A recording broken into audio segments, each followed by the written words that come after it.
we will make a kind of a quick revision of the last canto of the first book.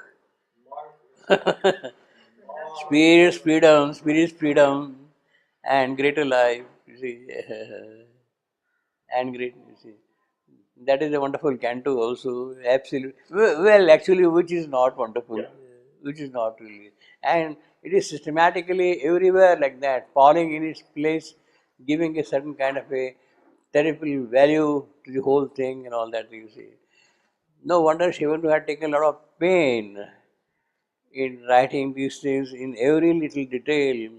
Most of these things he had written during 42 and 44. Most of these things he had written during 42 and 44, you see.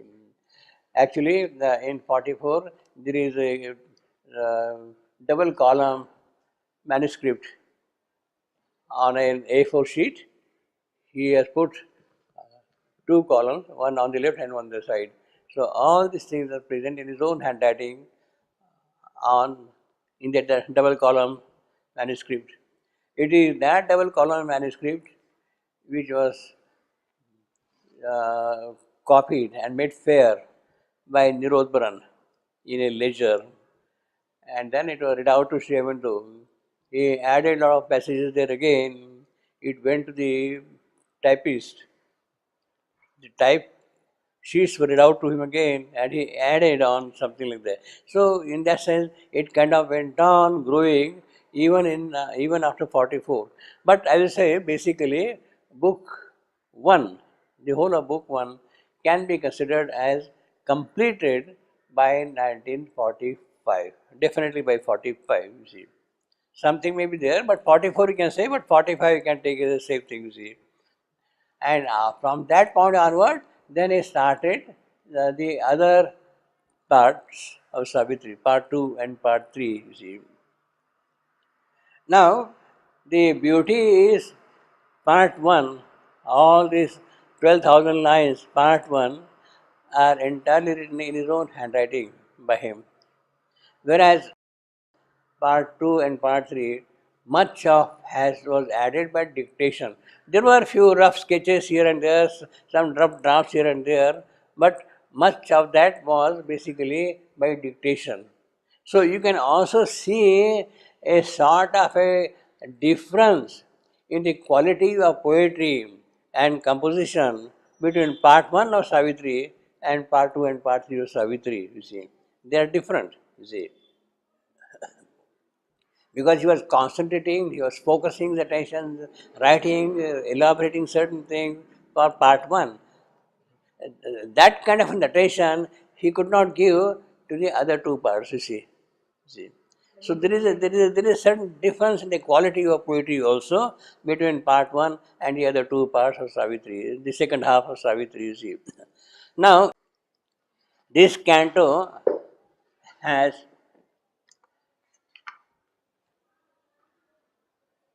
7 sections: 18, 19, 20, 21, 22, 23, 24. 7 sections.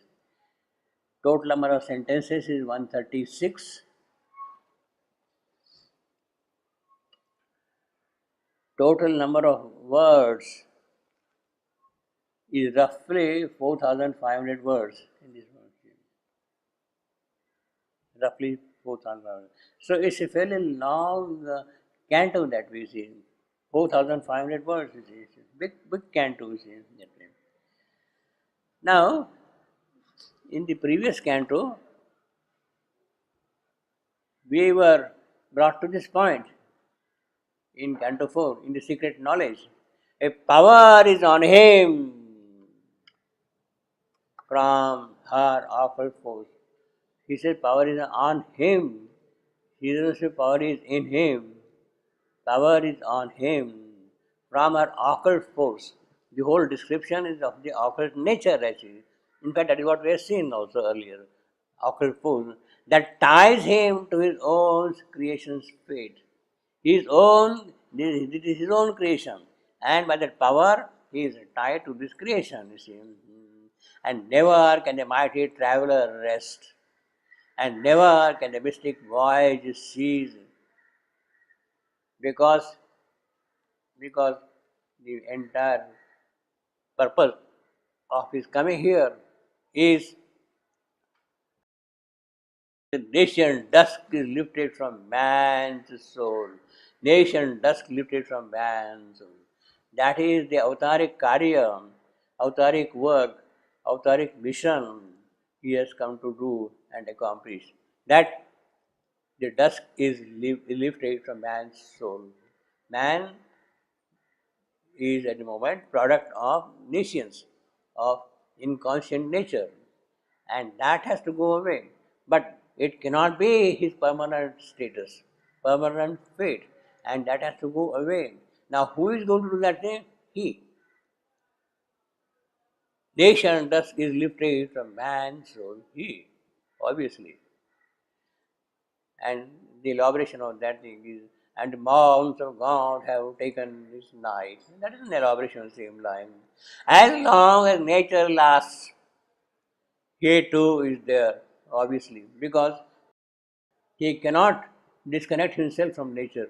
It is the work of nature he has to do and fulfill here. He has a kind of a responsibility to see that nature makes progress, makes progress. Even when he sleeps, he keeps her on his breast. Whoever leaves her, he will not depart to repose without her in the unknowable. To repose without her in the unknowable,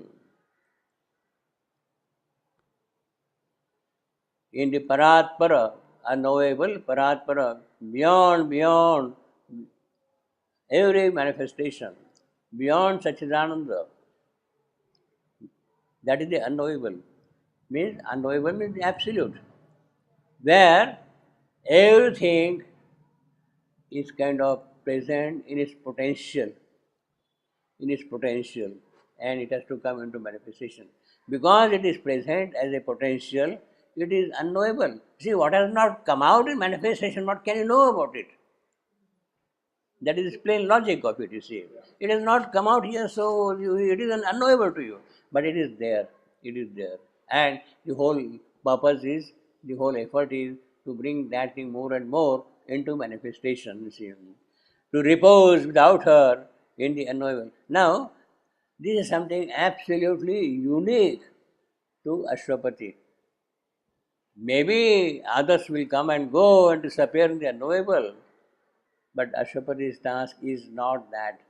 Ashwapati's task is to fulfill himself here, to see that nature gets her due, nature is made to progress all that thing.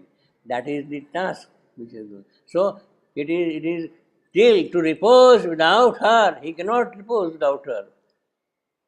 They are so tied together with each other, they cannot, he cannot just leave us aside. There is a truth to know, a work to do, there is a plan in the mother's deep world whim, a purpose in her vast random game. This ever she meant in the first dawn of life. This ever she meant. See that awful force, that nature. This ever she meant. See in the first dawn of life, the arrival of life itself, Pranamaya Purusha. This constant will she covered with her soul to evoke a person. What is her will? What does she want to do? To evoke a person in the impersonal void, where there is no being, where there is no formation, where there is no manifestation. It is in that void to evoke something. That is the whole objective. Out of the void, things have to start happening, you see. To evoke a person, the personal void, with the truth light, strike us massive roots of trance. That is the whole purpose, that is the whole idea. With truth light, strike us massive roots of trance. That is the entire object of his coming here as an avatar, as an incarnate. Wake a dumb self in the inconscient and raise the lost power from the python's sleep. that the eyes of the timeless might look out from time, and the world manifest the unveiled divine. You see, the very clear. World manifests the unveiled divine. The divine has to remove all the veils and manifest himself here clearly, overly, you see. Manifestation is the entire purpose, and his occupation, his concern with this nature is always in that context to manifest the unveiled divine. She has to do it, and he will do it. For this, he left his wide infinity, his transcendence, his purity, his grandeur. He lived for that purposes and come here and accepted the conditions of mortality and laid on the spirit the burden of the flesh, that God's seed might flower in mindless peace. So he is again reiterating the whole purpose is yes, there is nature, there is void, and there has certain purpose. The entire purpose is out of this void, out of this non manifest condition, the divine possibilities have to emerge and express themselves in this world. That is the entire gist of the whole thing. In fact, the entire philosophy of Shivantu, the spiritual philosophy of Shivantu lies in that, you see. So now it is with that background, then the new canto begins, you see. And the first line is, this knowledge first he had of time born men. This knowledge, what he has described just now, that it must happen, it must change, the divine must manifest. He is the first one to have this knowledge among time born men. This knowledge first. Unless that knowledge comes, he cannot go further also, see. He cannot do something more also. Admitted through a curtain of bright mind. Bright mind, that is over mind. Bright mind is over mind, I will say. That hangs between our thought and absolute sight. So that is the station of our mind. Our mind is somewhere there between our thought and something which is beyond the transcendent. It is there, hangs between our thought and absolute sight. He found the occult cave, the mystic door, near the well of vision in the soul, well of vision in the soul, where and entered where the wings of glory brood, in the sunless space where all is forever known. Well, so now he is moving further like that, you see, indifferent. But he also experiences that, yes, all that is true. Body rules bound now to spirit's powers. Spirit's powers are not constrained by body's rules. The physical cannot remit the powers and expression of the spirit. The body rules bound not the spirit's power. Body rules subject to death, decay, disintegration, ignorance, tamas, all the things. No, no, no. They are not really binding on the spirit at all, spirit's power. They are about that thing. When life has stepped in the beast, death broke not in. You see, death broke not in because body rules do not govern his existence. So death does not enter in at all for him, you see. Thus could he step into that magic play and goes on like that. We'll move further up, you see. In the glow of the spirit's rose of memories, only her warlike. Now, there is an important line, important phrase here, which is quite important. The will to live.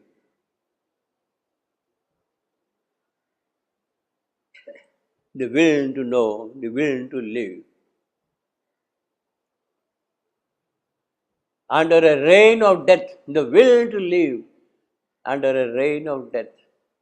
That is a great that is a great kind of assignment he has taken upon himself, you see. Will to live under a reign of, yes, there is all pervading death, but then there is the will not to succumb to death, not to succumb to death, and verse out through the appearance of his soul by miraculous birth in plasm and camp, the mystery of God's covenant with the night. This is a very important thing, the will to live. under the reign of death. You see, that is very true, even in the case of ordinary people. You know that you are going to die, but still you don't want to succumb and give up. You want to persist, you want to continue for the receive. See, you want to continue for the receive. You want to continue for the receive.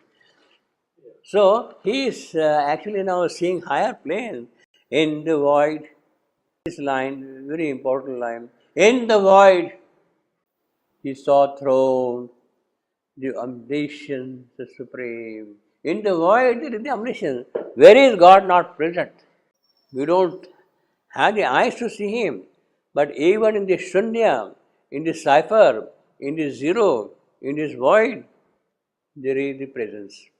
There is God. In the void, He saw throned the omniscient, supreme, the highest possible knowledge will is present there also. Now, metrically, as I said earlier, this is a little tricky kind of a line also. It's a tricky line. See, I will scan at the first foot simply in the void as an abyss, short, long. He saw throned. I will not give so much stress on saw. Although it can be he saw throned, but then the charm of the line goes away, you see. He saw throned. That is an anapest again, you see. He saw throned. The omni, third anapest. So you have got consecutively three anapests there, you see. Anapest, omniscience, spirit, and supreme. I am. Sorry, talkie, you see. Well, supreme can be also an I am. Supreme. So he saw now that possibility already there present in creation. A will, a hope immense. Now sees his heart. See, that is the whole beauty of it. It doesn't keep quiet now with that realization. A will, a hope immense. Now sees his heart. Now this is a powerful will. W is capital. A hope immense now sees his arm, and to discern the superhuman's form, he raises eyes to unspiritual high. So he is climbing up now, spiritual high, aspiring to bring down a greater world. See, he does not lose his focus. He does not lose his context. A will, a hope immense now sees his heart. So he is now climbing up again with that thing, you see.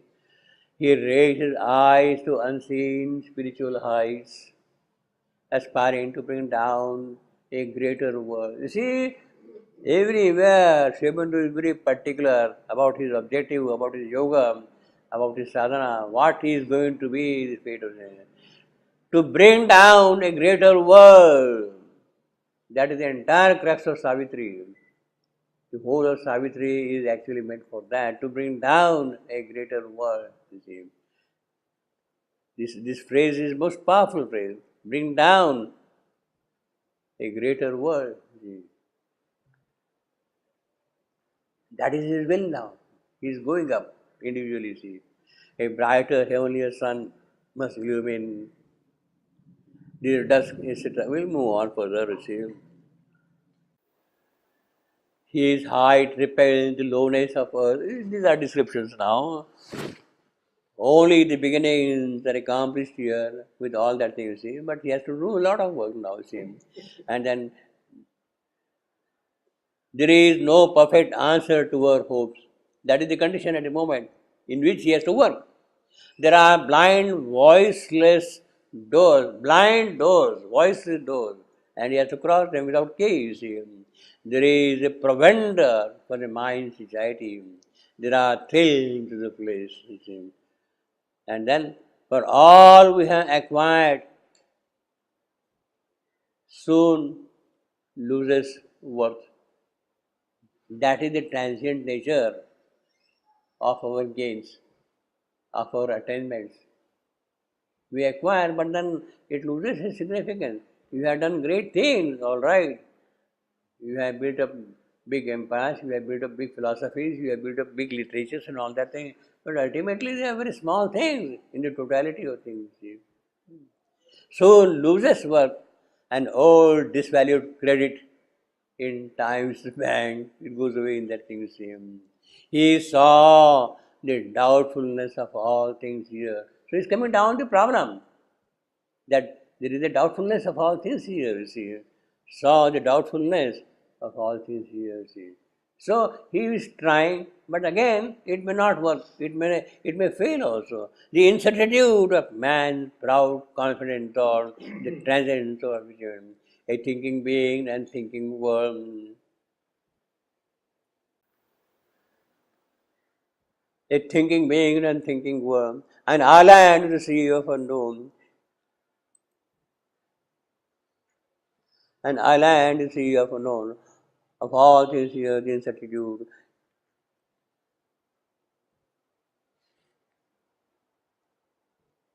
And yet a greater destiny may be his.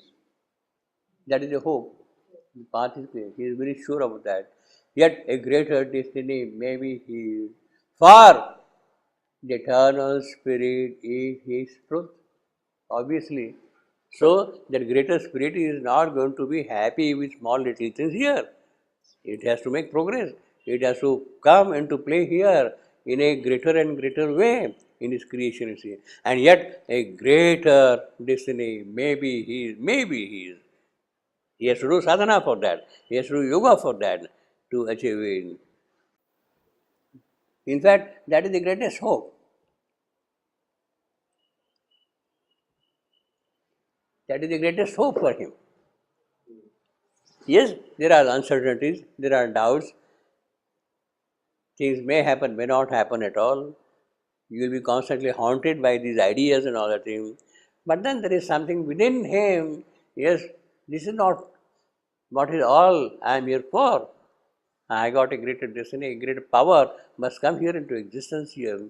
He can recreate himself and around him and fashion new the world which he lives. Fashion new. You see, that is the whole purpose of the yoga, of the yogi particularly. Yogi Ashwapati's purpose is that basically. Fashion new world in which he lives. He, ignorant, is a knower beyond time. He is the self about nature, about fate. So fate is not going to limit him at all, you see. Nature is not to limit him at all, you see. There is a hope for him. His soul retired from all that he had done. Therefore, naturally, the soul retires from all that he has done so far, all the great achievements which he has got, the siddhis which he has attained, he retires from them. His soul retired from all that he has done. It's a tremendous line actually. Hush futile din, the silence of the soul companion.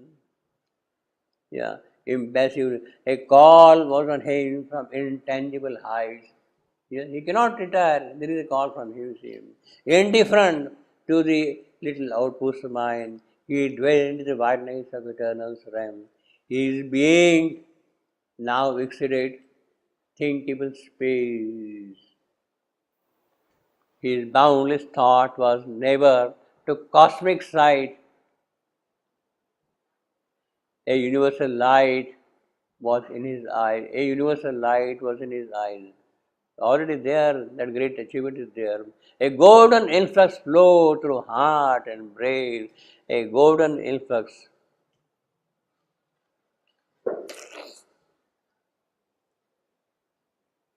through heart and brain.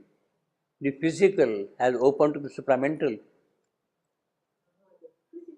The physical has opened to supramental, you see. A golden influx flowed through heart and brain. The mind of light is established, you see here. That is the siddhi of the mind of light already, see.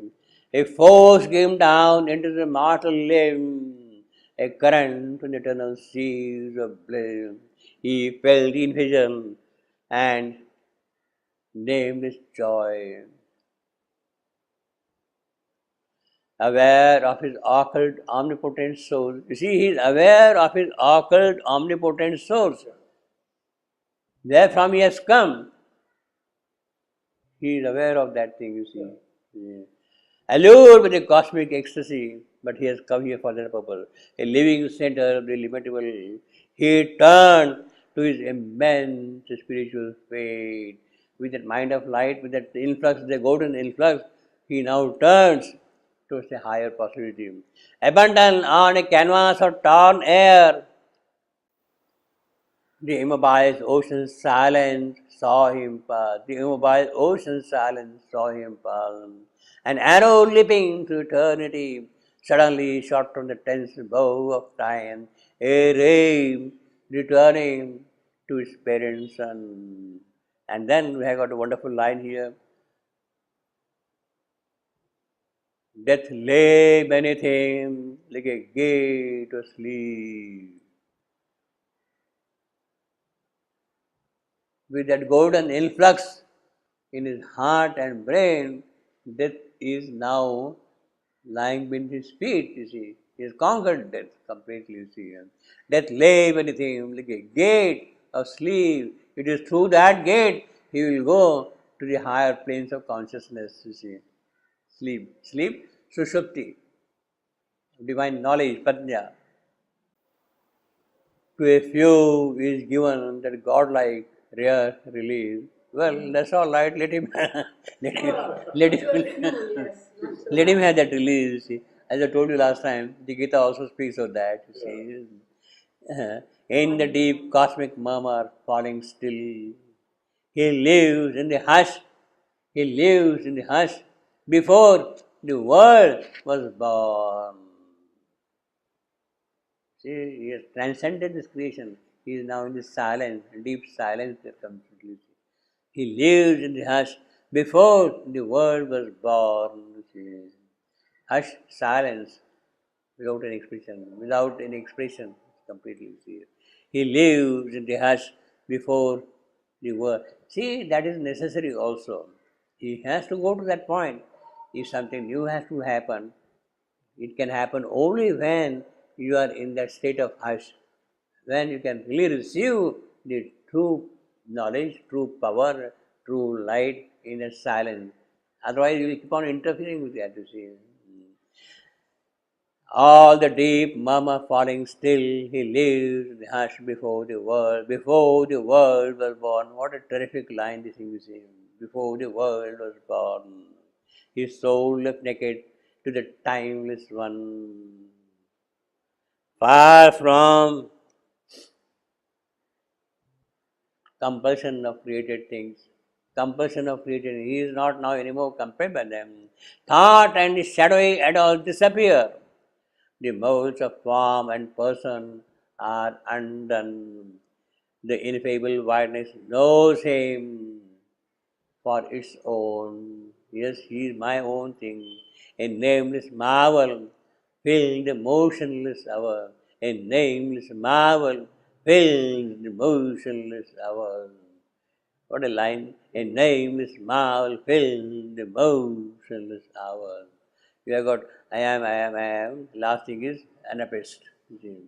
His spirit mingles with eternity's heart and bear the silence of the infinite, because he is now in that hush already, wherefrom things have always him.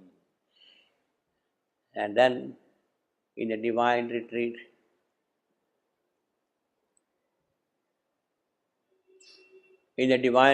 from mortal thought, yes, he is in a state of divine thinking, divine consciousness constantly, in a divine retreat from mortal thought. In a prodigious gesture of soul sight, he is being towered into pathless height, naked of his vesture of humanity. So there is no trace of humanity now at all in him. It has gone away completely. Naked of humanity's vesture, is completely. And what happens then? Something moves with that thing.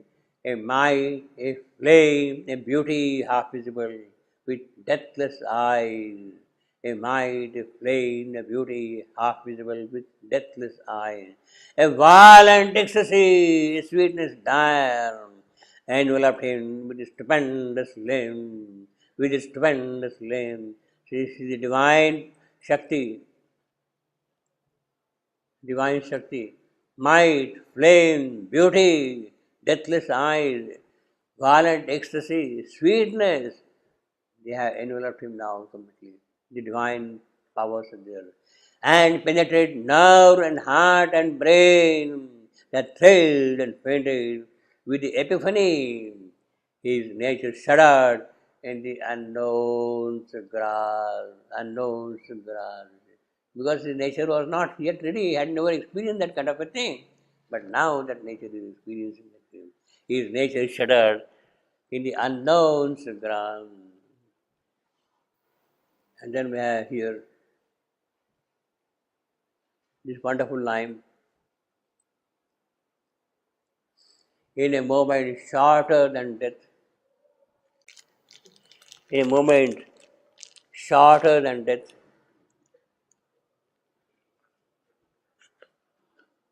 in a moment shorter than death, longer than time.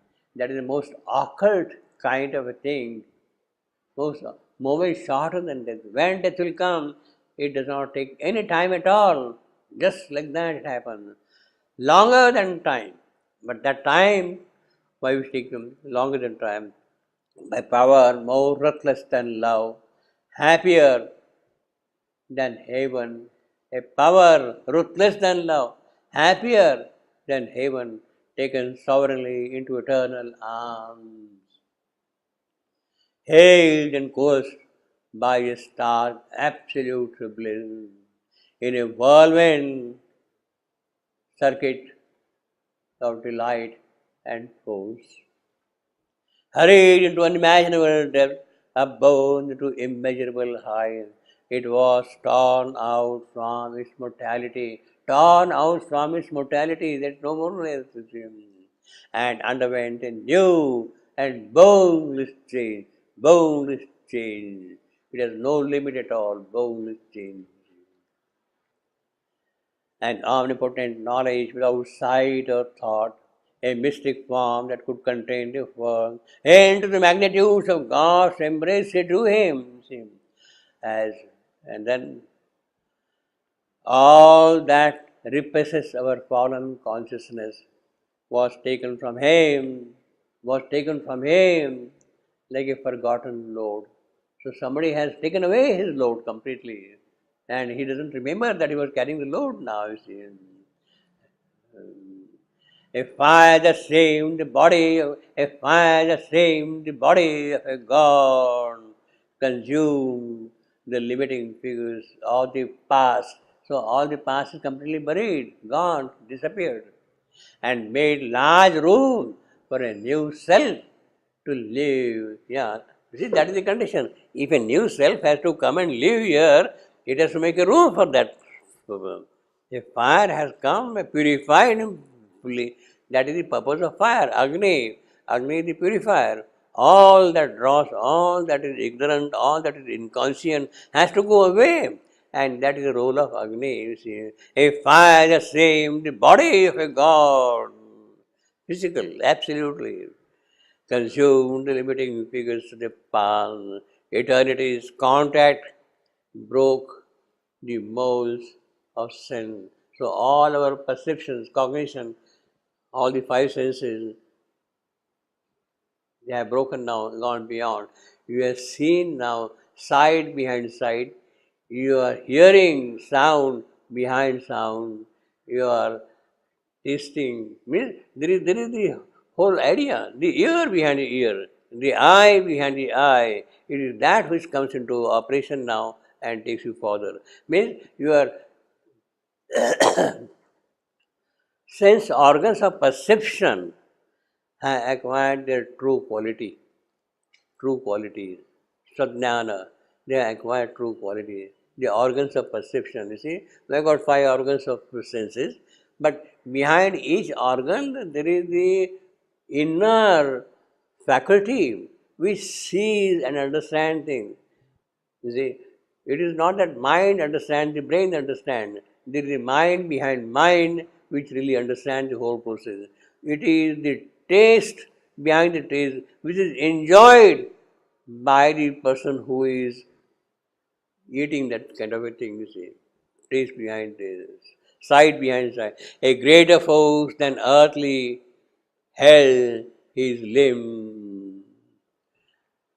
As through a dress the wearer's shape is seen, there reach through form to the hidden solitude, a cosmic feeling and transcendent sight, a cosmic feeling and transcendent sight. So he is still in the world of cosmos, universal, and also in the transcendent.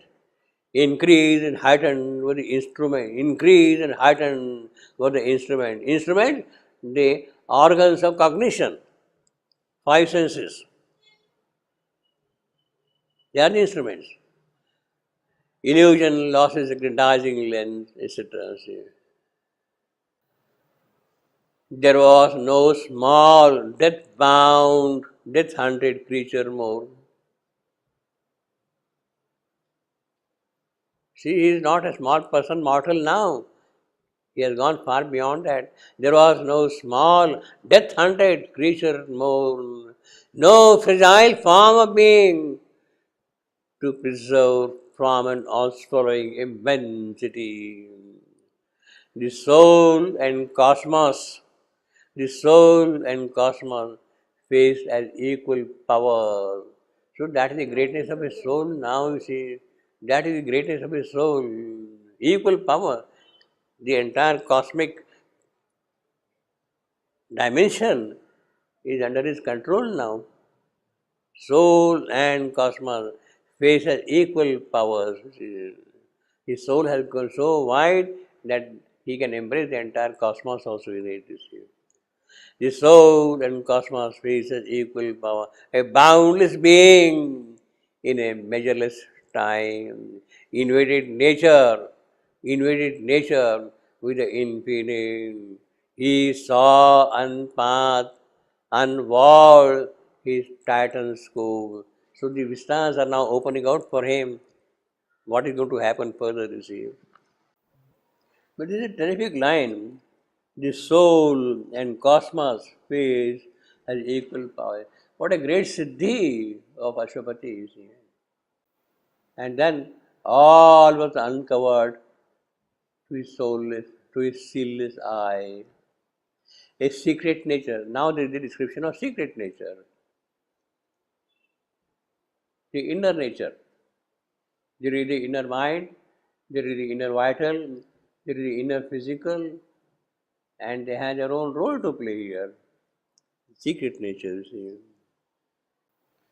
Secret nature is the Pardon inner me? vital. Secret nature is the inner Huh? vital. Secret nature is the inner vital. Yeah, everything. Vital is only one part of it. Secret nature has the vital part of it, has the inner mental part of it, has the inner physical part of it also. They are all governed there, secret nature. You see. We are not aware of them. We don't really even recognize that they are present. You see. Physical, mental, vital, everything. Yeah. In fact, that is what he is exploring, the secret nature is basically. To lay bare to the burning splendor of his will. So that secret nature now, that inner nature, which is their secret, is now open, is under the will and power of his will.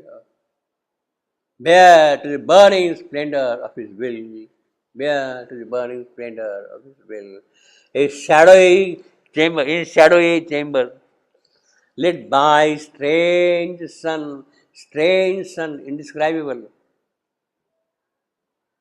and opening heartily to hit mystic keys, her perilous arcane, her, the secret nature, perilous arcane and hooded power,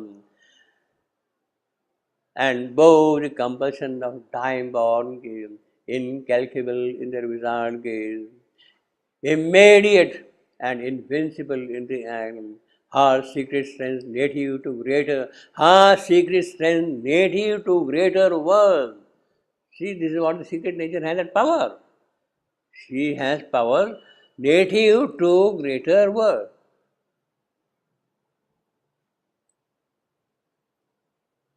Secret nature. Her secret strengths, native to greater power, lifted above our needy, limited scope, the occult privilege of demigods. Now that is the privilege of the demigods, you see. It's not accessible to man, but it can be by yogi. That is the occult privilege of the demigods. And the sure power pattern of cryptic signs, her diagrams of geometric force, tantra, yantra, you see, that is what they do. Her potency, a conscious nature's quick machinery, and with the latent splendor of miracle, and the lightning bareness of a free soul force. In her mysteries moods, her secret nature, mysteries mood, divorced from the maker's laws. Well, she is not in contact with the maker's law, but she is working here. Maker's laws. She too, as a sovereignly creates her field. Her actions are there. Her will shaping the undetermined world. Her will shaping. So she has that independence. She can create something of her own, making a finite of infinity. She too can make an order of a caprice, as if her rash superb wizard to outvie the veiled creator's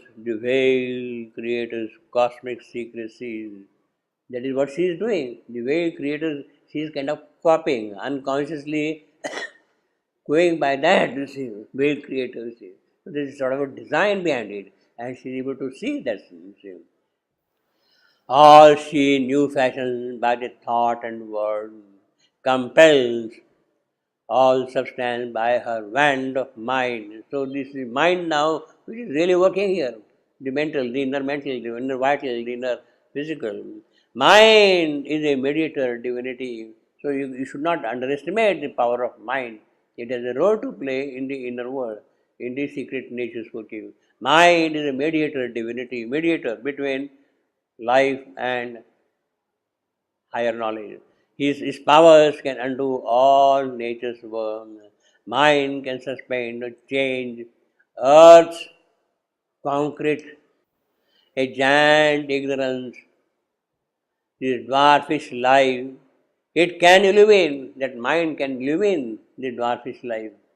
It's this giant ignorance, this dwarfish life, mind can illumine. It can illumine with a prophet's sight. Invoke the Bacchic rapture, the furies gold. It can bring certain powers and joys there. In our body, arouse the demon or the God. That is what mind can really do. It can arouse in us the demon or the God. Call in the omniscient and the omnipotent. Wake a forgotten almightiness within. Wake a forgotten almightiness within. In its own plane, a shining emperor. In its own plane, a shining emperor. This mind. He is a shining emperor in his own world, in the world of mind, mental world. Even in this rigid realm, mind can be a king. The logic of his demigod idea, the leap of a transitional moment to bring surprise of a creation never achieved. Yes, it can bring really surprises of creation. Well, actually, we see in our own life here. See, I mean, some time ago, it would have been impossible to think of the modern civilization after the World War II. World War II has really brought a tremendous change in our civilizational pattern. The whole thing has completely changed.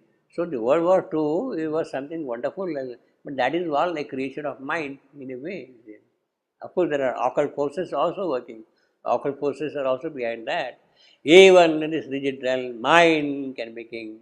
Yeah, this internet, this space travel, these journeys about.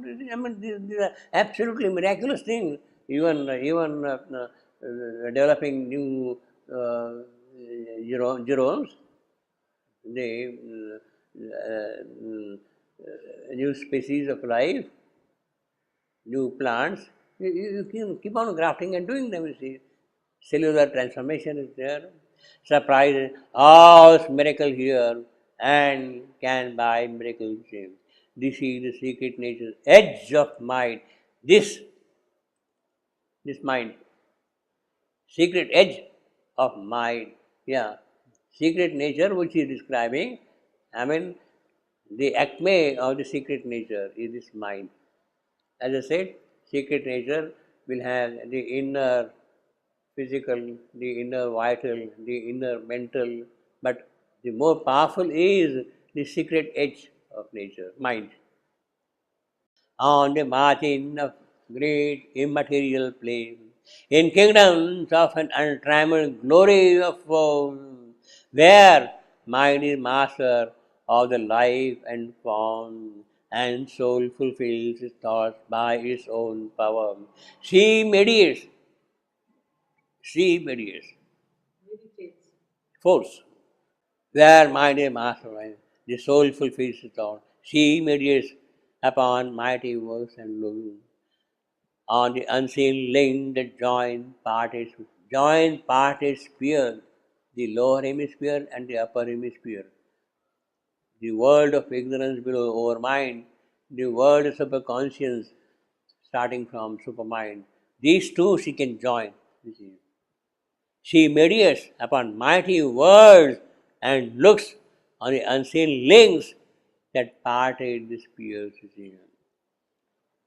Then on the initiate observer, her laws, the secret nature, laws, she brings the light of her mysterious realm, light of her mysterious realm. She brings the light of her mysterious realm, where he stands, his feet on the prostrate world. Okay, we go. All worlds she makes the partners of her deeds. She will not leave anything. She cannot leave anything at all. All worlds she makes the partners of her deeds, their secret nature. Accomplices of her mighty violence. Her daring leaps into the impossible. From every soul she has taken her cunning means. So she will exploit every situation possible. Cunning means. She draws from the free love, marriage, or the plain. So she will draw from every soul. Free love marriage. Elements for creation through the force. Again, that phrase can come through the force. Excitement. A wonder web of knowledge incalculable, a compendium of divine inventions field. She has combined to make the unreal true. So that is the role which is being played by the secret nature. In our unhedged Circean wonderland, unhedged, there are no boundaries in the Circean wonderland. Pell-mell, she suffers her occult mightiness. So this is the description of the Circe now, you see, what we have seen earlier also. See. And the weird technique of a tremendous arm, this bizarre kingdom pass into his charge. So this whole world, this magic world, thaumaturgy of Circe, it has now come into his possession, you see, into his possession. This bizarre kingdom, that is a great power he has got now under his control, you see. The secret nature is entirely under his hold now and completely see. Circe has yielded to her lord. This bizarre kingdom passed into his charge. As one resisting more, the more she loved her great possessions and power and law. She gave, compelled with a reluctant joy. Naturally, she would not like to give very easily, but then she is compelled to give all those things. Herself she gave for rapture and for use. She has yielded him completely. Secret nature has yielded to a higher power, the soul's power is completely seen. Actually, this is a wonderful line. She gave herself, she gave for rapture and for use. Herself she gave for rapture and for use. Absorbed from aberrations, etc. A greater despot tamed her despotism. Yes, he is now the Lord, Master. See, a greater despot, a greater despot. So I am her. This I am autism, spirit, a greater despot. He is the master now, and the secret nature, this occult force, is entirely under his control. Sasi has yielded herself to him completely. Assailed,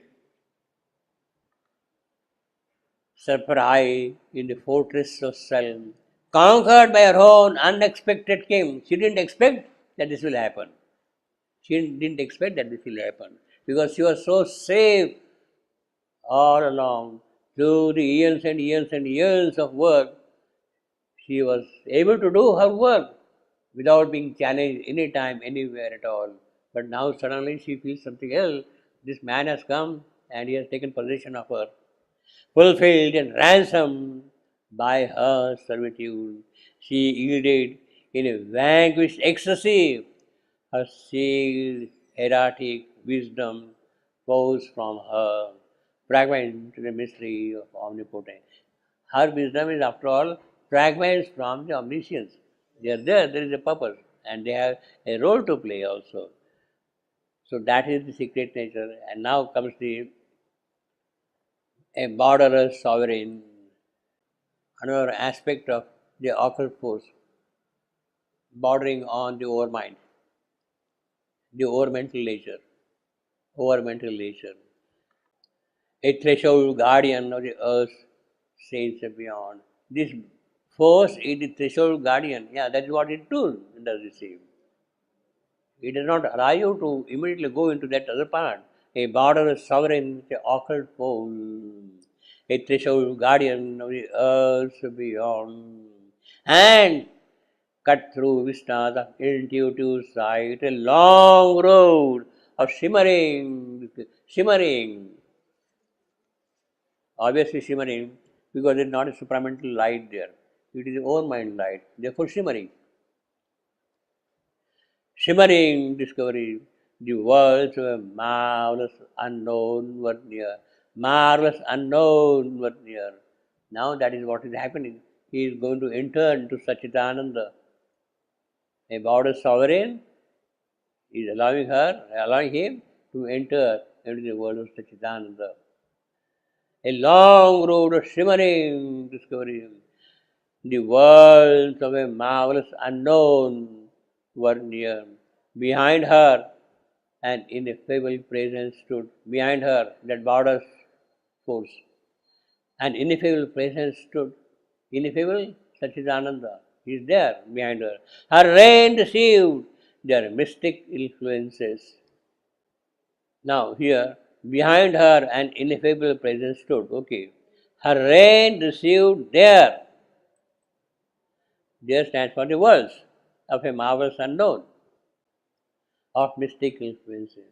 Their lion forces crouched beneath her feet. So she is Durga with the forces at her command, at her feet. The lion forces couched beneath her feet. The future sleeps unknown behind their doors. Yeah, she does not know at the moment what is going to be future. The doors are there, but what lies behind at the moment, that knowledge is not there. The future sleeps unknown behind their doors. Abysms, infernal gates around the soul's steps, and call to its mounting vision, peaks divine. Call to its mounting vision, peaks divine, the higher power, higher heights, higher soaring glories, they're calling. And call to its mounting vision, peaks divine, an endless climb and adventure of the idea, endless climb, above goes on. There tirelessly tempted the explorer mind, tirelessly tempted the explorer mind. That is the power of mind, keeps on exploring. And countless voices visited the charmed ear, countless voices. Yeah, you see, you hear mysterious sounds, very sweet sounds. You hear a variety of voices constantly there. They are there now. Endless climbs, endless ideas. They are tirelessly tempted explorer mind, and countless voices visited the charmed ear. A million figures passed and were seen no more. This was the forefront of a God's thousandfold house, as I told, it is your mind creation. Thousandfold stands for your mind. Above her lightened high immensity, all the unknown looked out from boundlessness. It lodged upon an edge of hourless time, gazing out of some everlasting now, his shadows gleaming with the birth of God, his shadows gleaming with the birth of God. See, the shadows are gleaming with the birth of God. God is about to be born here, and the shadows are gleaming with that. You see, his body is signaling the bodiless. His form projected from the unknown. His form projected from the unknowable. What had not come into manifestation, it is that which is being brought out into manifestation. Its eyes dreaming of the ineffable, his faces, his huge subconscious rear. Now, after that occurs force, over mind world, over mind nature, he enters into Sachidananda proper. A giant order was discovered here. That is the order of Sachidananda. Perfection of love, beauty, joy, truth, happiness, everything is there in perfection. An order was discovered here, of which the tassel and extended fringe are the scant stuff of our material life. This overt universe whose figures hide the secrets merged in superconscious light. Yeah, see, we are not really aware that there is hidden behind all these objects, behind us also, the superconscious light. We are not aware of it. Ascending and descending to its lies pole, ascending and descending to its lies pole, the double ladder of up and going. Now the poet is preparing us for the next canto, next book actually, the book of the traveler world. Ascending and descending to its lies pole, the serried kingdoms of the graded law, plunged from the everlasting into time, plunged from the everlasting into time. Then, glad of a glory of multitudinous mind, and rich with life's adventure and delight, rich with life's adventure and delight, and packed with the beauty of matter, shapes, and hues, up and down ladder for what? Matter, shapes, and hues, climb back from time into the undying self, up a golden ladder carrying the soul. So that is the journey of the soul, up a golden ladder. Tying with diamond threads the spirit's extreme. Spirit's extreme, matter and spirit here. In this drop of consciousness, in this drop from consciousness to consciousness, the descending ladder, see the involutionary ladder, drop of consciousness to consciousness, that is the involutionary ladder. Each lean on the occult inconscious power, that is the base. Inconscience is not there for nothing. It has a purpose, it is a function too. Actually, you can understand very easily also in a mechanical way. See, unless the ladder is there, but unless there is a ground for the ladder to stand, so this is the ground for the ladder to stand. See, each lane on the occult inconscious power, the fountain of his needed ignorance. You see, what a beautiful phrase, needed ignorance. You see, nothing is non-functional in this creation. Nothing. Death, pain, suffering, whatever you want to call it, is functional. The fountain of its needed ignorance, Ashmason or the limits by which it lives. Ashmason, inconscience. It is by that it lives. In his soul from consciousness to consciousness. Now, this descending ladder, now the climbing ladder, the evolutionary ladder, each lifted tops to that from which it came. That is what we discussed long time ago. He lifted tops to that from which it came, origin of all that it had ever been, and hope of all that it could still become. So the poet is not losing his sight at all, anywhere. He'll keep on hammering the whole purpose of this creation and what he is up to. An organ scale of eternal's act. So it's an organ scale, big orchestra is there built up into the whole thing. A last and high world was seen where all worlds meet. That is Satchidananda, where all worlds meet Satchidananda. In its summit gleam, a, a last high world was seen, where all worlds meet. Well, the unity lies in Satchidananda, all the world. Satchit Ananda. They also get united there. Satyam Rutam Prahad. They get united there. All completely. A last world was seen where all worlds meet. It is summit gleam where night is not, nor sleep. The light began, or Trinity is supreme. Now he has made it explicit. Trinity is supreme. Satchidananda. The light of Satchidananda begins from that point onward. All they are discovered what it seeks for here. Yes, the true discovery can be made only there. It freed the finite into boundlessness and rose into its own eternities. The inconscient found its heart of consciousness. See, that is the great mystery. Inconscient has found its heart of consciousness. As long as we don't understand that, we dismiss inconscious as something evil. But then it has a wonderful purpose to serve. The idea and feeling grouping in ignorance at, at last clutched passionately the body of truth. Yeah, the inconscious clutching the body of truth. The music born in matter silences. The music born in matter silences. What a line, see.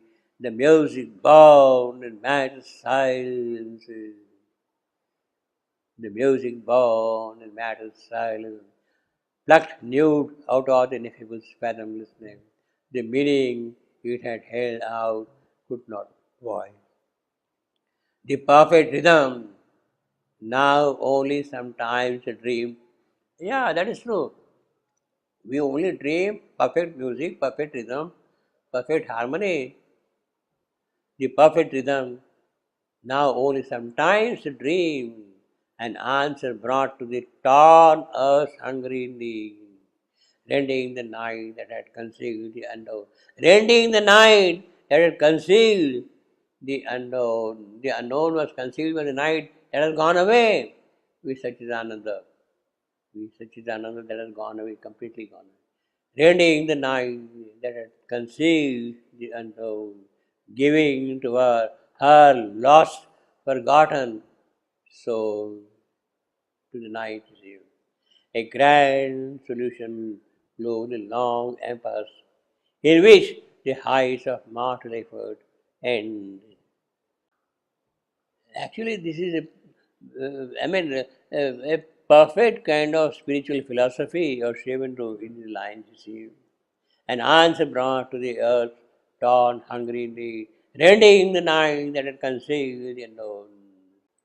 A mighty oneness, obviously, oneness is the foundation. Oneness is the foundation. Where is it that there is a duality? Where is it that Satchidananda is not present? Oneness does not mean flatness. Oneness means the intrinsic quality of a divine nature. Oneness does not mean that it is all one and the same thing, like a picture. Each one has its own individuality, and that individuality is expressed in a great way in that oneness, you see. So we are all one, but you have your own individuality. She has her own individuality. She has her own individuality. I have my own individuality. They have their own individuality. These objects, they have their own individuality, and the oneness behind them is the power of expression of the spirit. It is this power of the spirit which is expressed itself in different ways through all these things. That is the oneness. You see. A mighty oneness is perpetual theme. All the great words that toil to express to one great word, all the scriptures, all the descriptions of knowledge, all the Vedas that toil to explain the one, Sachidananda is one. It is toiling to explain it. Were lifted into an absoluteness of light, an ever burning revelation's fire, an ever burning revelation's fire. That is the oneness, ever burning revelation's fire. There was no quarrel of truth with truth, obviously, because each is the truth, and truth does not quarrel with other truth.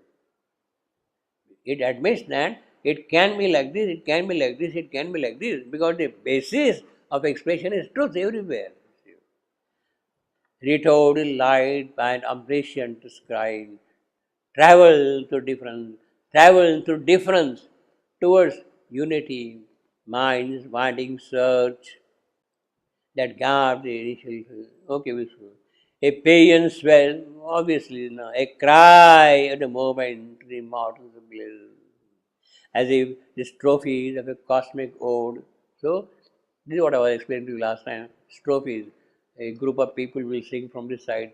In response, the other group of people, thesis and antithesis, and the synthesis, epode, by the middle group, you see. As if strophes of a cosmic ode, a hierarchy of climbing harmonies, people whose voices with visages aspire in a crescendo of God, from matter's abysses to the spirit speaks. See, that is the oneness throughout, from matter's abysses to the spirit speaks. That is the oneness. It is, after all, Atman, self, which is present everywhere universally. Above what the immortal tale is seen, wide chambers of dalliance with eternity, and stupendous gates of alone. Across the unfolding seas of self appear the deathless countries, of the one. Again, the entire description is about that one. Deathless countries of the one. Entire description is about that one. The unity, oneness, the base, the adhara, support is that oneness. There he could enter. So in the Sachidananda world, that highest world, there he could enter. There a while abide. Now he says, of course, a while. A while. It's a provisional thing. His entire physical is not yet ready to receive the supramental light and force. He could receive it, abide. A voyager upon uncharted route. So he is now voyaging upon the next route. Fronting the viewless danger of the unknown, adventuring across enormous realms, fronting the viewless danger of the unknown. Yeah, on uncharted routes one can understand he is voyaging, but then fronting the viewless danger of the unknown, well, I mean, in a common way of speaking, you don't know what kind of calamities or what kind of difficulties you'll have. There might be storm, there might be pirates, there might be all kind of things. Unknown, viewless unknown. But here he is hinting that basically, yes, this whole hierarchy of creation is there, but then there is the night, there is the descent of night, there are the powers of evil and falsehood and ignorance there. He has to meet them, he has to face them, he has to conquer them. So, danger is that kind of a thing. He has to enter into the world of evil. Life got completely corrupted, got spoiled after she has entered into matter. She got overpowered by death and falsehood, and therefore you have got all these calamitous things here in life, you see. So now he has to meet that danger of life is there. Adventuring across enormous realms, he broke into another space and time. Now his real journey begins from this point on. Another space and time. Well, that is the journey of the traveler of the world, you see. Book 2 starts with that, you see. So, how systematically he is prepared. Now, the whole the important thing is he is launching on this cosmic voyage. He is launching on the cosmic voyage when his soul is free of ignorance, when his spirit is free from the bondages of nature completely, and therefore he can do whatever he wants to do. That cosmic dimension has opened out completely for him. You see, he can do whatever he wants to do now. Therefore, it is only after such a long spiritual preparation, long spiritual yoga, it is safe to launch yourself on this adventure. I want to do this kind of a thing and all that thing. That childish declaration won't hold. You have to understand the realities of this manifestation and the different powers they operate in this creation. And then you should be under full control of that thing. He has that now because he has identified himself with one Satchidananda, and he can now go everywhere, anywhere he wants and do whatever he wants to do. See. So with that yogic preparation, Ashwapati is now launching on the adventure of the world, voyaging towards the sea. His journey begins with that, you see. And then we have got long description, 15 cantos in the next book, you see. Next book, you see. Like that, you see. It goes on. Well, we'll stop with that. If you want to ask something, what I will do is, with some leisure, I will write down a summary of the whole thing myself, of this canto, in a kind of a descriptive manner. What are the actual landmarks here, what happens here. I will write down the summary of the whole canto, and then you can see the entire descriptions and connect the passages with that, you see. The date, Pardon me? the date he broke into another time and space, that was in 1910, 1911. This one? He broke into another space and time. No, I will say, Because now the descent starts. no, you see, I will say, I will put the entire part of this realization during the period 1908 to 1912. 1908 to 1912. Actually, only when he has got now all the cosmic forces under his control, the overmind power is fully operative in him, the secret nature is under his command. It is only then he launches on Arya. He launches on Arya. So in a way, this is a kind of a preparation for the earlier 7 or 8 years towards Arya. And then the whole of Arya pours down. And Shivandu says that the entire Arya came down directly from the overmind. From the overmind. Whole Arya came down. So you can see the description, you see. So 1914, up to 1914, you have already that kind of a preparation, you see here. See. You have already that preparation, you see. Can I ask something else? Now he has basically the supramental body. He realized the supramental in his physical, no? You see, his problem is very clear. It is his specific problem. Ashwapati's. He has a task, he has to do certain thing. And for that purpose, whatever has to be acquired as the power and the capacity and the yogic realization. He sets himself for that. And all that preparation has already happened, I will say, from 1908 to about 1913, 1914. Then the mother came and then took another dimension, another dimension. The Arya started after that, when the overmind realization fully, Arya. He didn't start earlier, Arya.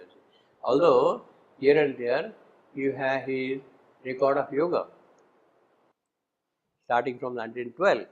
But the entire set of Arya writings came after that, when he has all these realizations entirely under his control, you see. But then the realization of the overmind, it was in 1926. Krishna entered into his body. See, this is That was already. no, what Arya has the overmind knowledge. What Arya has the overmind knowledge. 1914, 1915 to 1921, all those writings belong to that period, overmind. Although at that time he had not discovered the term overmind. The term came much later. The term overmind came much later. The term came much later. But it is very clear, the entire Arya. See, that is why one may even say that the early Arya doesn't have that absoluteness of supramental knowledge and power. The Arya. It doesn't have that.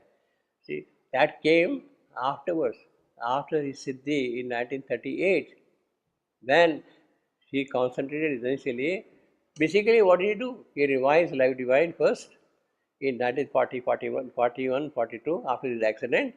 He revised the entire Life Divine. He has added number of sections here and there. So that had the glow of the supramental power and expression in it. The last part. You can see the difference between the Life Divine style of the Arya and the Life Divine now as we have. You see. We have. So that came much later. You see. And I will say that Shivandu's uh, substantive writings, if you had to consider, we should consider only after 1942, in which we have got Life Divine and in which we have got Savitri. Substantive writings, they are all embedded in. So everything what could not be, see, therefore, in a way, it is quite understandable now. We can logicize it. Why Shivandu did not pick up Life Divine earlier? Sorry, the Savitri earlier. He started really writing after Life Divine was revised completely, and then he made the double column register and all that from 42 onward. Now it has the complete authenticity of his spiritual realizations and the objective of his yogic sadhana. You see. So I will say the most authentic document from the point of view of spiritual history are Life Divine first and then Savitri. Savitri has a greater comprehensiveness, a wider scope, a wider penetration also, wider impact also, you see, Savitri. And he has not left anything unsaid there. Whatever was necessary, he did all that, you see. He has not said anything. And see the amount of labor he must have taken in writing and doing all these things, Savitri. Absolutely terrific. So actually, I mean, he had that deathless golden body. Deathless golden body, Sri. So if the world would have been ready, he would not have needed to go, No. isn't it? See, I mean, we can kind of say that in Savitri, there is a much higher influence of supermind. Not direct expression, much higher. To some extent, his earlier writings in 1930s, letters, thousands of letters which he wrote. They are of a different character and different purpose. But the authentic spiritual philosophy and base of his metaphysics, that comes only from 1930, from 1942 onward. And of course, the last 8 articles which he wrote in 1949 and 50, The Mind of Light, that series of articles, 8 articles. When the bulletin of physical education was started by the mother, she asked Shivandu to contribute regularly, and he opened that series, The Mind of Light, was revealed at that time. So that is the authentic material in that sense. If you, if you want to really get into the spiritual contents of his philosophy,